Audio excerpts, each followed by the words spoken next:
জাহান্নামের আযাব বড়ই ভয়ঙ্কর। এরে বাবা, দুনিয়ার একটা মোমের আগুন সহ্য করা যায় না, জাহান্নামের আযাব কেমনে সহ্য করবারে মুসলমান?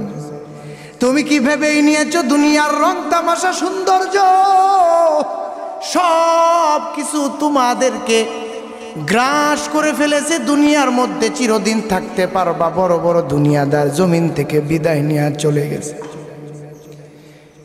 আলহাকুমুত তাকাসুর, দুনিয়ার অর্জিত সম্পদ কামাইয়ের লোভে সব কিছু তোমাদেরকে গাফিল বানা রেখেছে।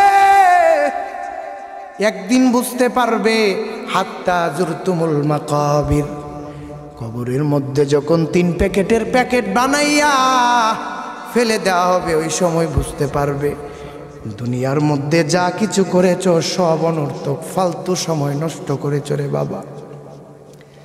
তখন বুঝবে আমি যদি মালিকের একটু জিকিরের মধ্যে সময় দিয়া দিতাম, আমার জীবনটা কত ধন্য হয়ে যাইতো। তখন বুঝবে আমি যদি ইবাদতের মধ্যে সেজদার মধ্যে কাটায় দিতাম, তখন বুঝবে আমার জিন্দেগি, আমার জীবন কত বড় ধন্য হয়ে যাইত।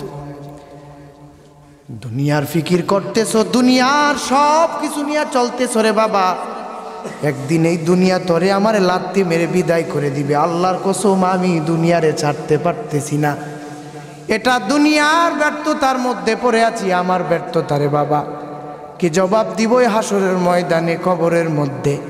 একবার মালিকরে একটু সাক্ষী রেখে তওবা কর। যদি খাসভাবে তওবা করতে পারে, আল্লাহ বলে কত বড় বড় গুনাহ করে ফেলেছো, আমি আল্লাহ ওয়াদা দিলাম তোর জিন্দেগির সব গুনাহ আমি আল্লাহ মাফ করে দিব।